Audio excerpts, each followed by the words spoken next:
स्वागत है Lord recital में। इस सीरीज में हम आपको बताएंगे कि कौन है वो 7 चिरंजीवी और कैसे वे चिरंजीवी बने। लेकिन रुकिए, इस सीरीज के आखिरी वीडियो में हम आपको एक बेहद रोमांचक रहस्य बताएंगे। वे क्यों चिरंजीवी बने और कल की अवतार से उनका क्या गहरा संबंध है। क्यों वे आज भी कल की अवतार का इंतजार कर रहे हैं। ये जानने के लिए तैयार हो जाइए। तो बिना देर किए हम शुरुआत करते हैं भगवान हनुमान जी से।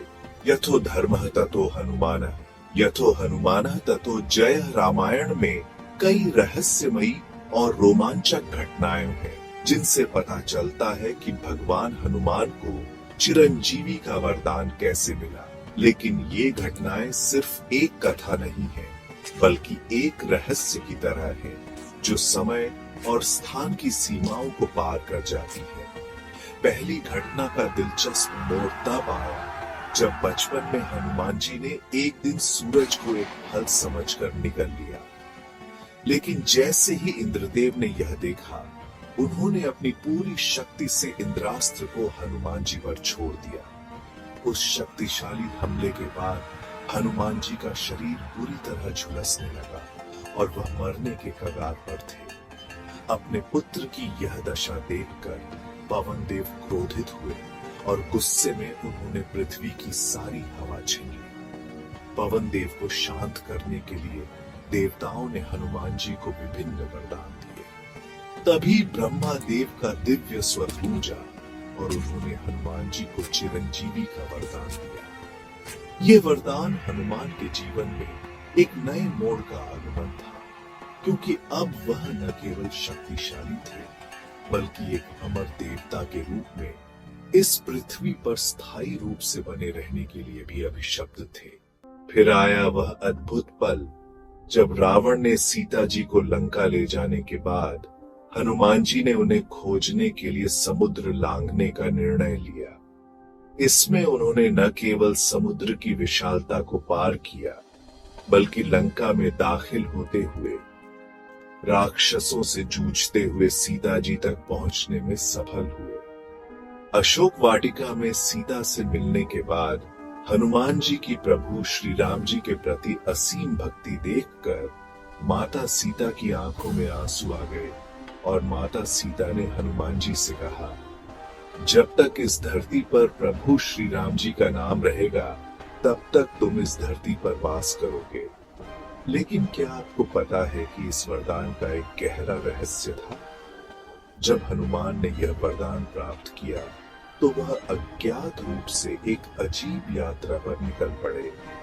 वे न केवल समय और स्थान से परे थे, बल्कि उनकी यात्रा कहीं न कहीं एक और रहस्यमयी दिशा में बढ़ने लगी। रामायण के बाद महाभारत काल में हनुमान जी का जिक्र है।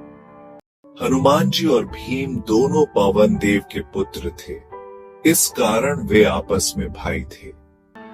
एक दिन जब पांडवों का वनवास चल रहा था और वे बद्री का आश्रम में रह रहे थे, एक अद्भुत घटना घटी। एक कमल का फूल जो आकाश से उड़ता हुआ पांचाली के पास गिरा।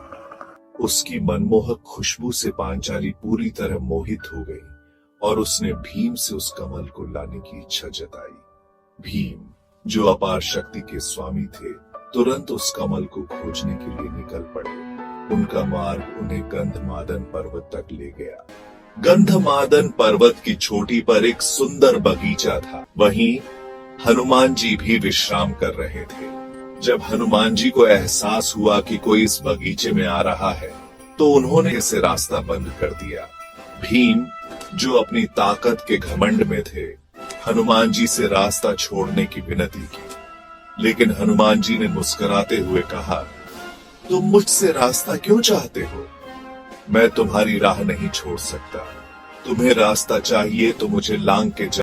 भीम बोला, हर इंसान में ईश्वर का वास होता है। मैं आपको लांघ के ना ही जा सकता। कृपया करके मेरा मार्ग छोड़ दीजिए। और वो हनुमान जी के शरण में आ गए।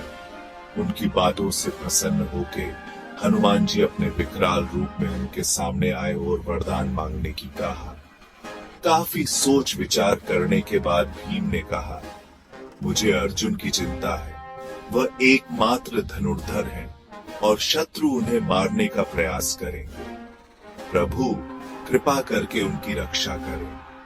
हनुमान जी ने उसकी बातों को गंभीरता से सुना और फिर उन्होंने एक चमत्कारी प्रस्ताव रखा। उन्होंने कहा, नहीं है, मैं अर्जुन के रथ के ध्वज पर विराजमान हो जाऊंगा। इस ध्वज से रथ को कोई नहीं हिला पाएगा, चाहे वह कौरवों के सबसे ताकतवर योद्धा ही क्यों ना हो। युद्ध के दौरान हनुमान जी का आशीर्वाद अर्जुन के रथ को अडिग बनाए रहा। कोई भी शस्त्र या अस्त्र उस रथ को हिला नहीं सका और अर्जुन ने युद्ध में विजय प्राप्त की। लेकिन जैसे ही युद्ध समाप्त हुआ और हनुमान जी ने अपने कार्य को पूरा किया, वे उस रथ के ध्वज से उतर गए। उस क्षण के बाद अर्जुन का रथ राख में बदल गया, क्योंकि हनुमान जी का आशीर्वाद और उनकी शक्ति रथ में समाहित हो चुकी थी। महाभारत के बाद कहा जाता है कि हनुमान जी ने श्रीलंका के घने जंगलों में तपस्या शुरू कर दी। वहां एक कबीला था जो बहुत पुराने समय से वहां रहते थे। इस कबीले के लोग हनुमान की शक्ति को पहचान चुके थे और उन्होंने कबीले के लोगों ने हनुमान जी की बहुत श्रद्धा से सेवा की। एक दिन जब हनुमान जी वहां से जा रहे थे, उन्होंने उस कबीले के लोगों से कहा, मैं हर 31 साल में तुम्हें मिलने आऊंगा।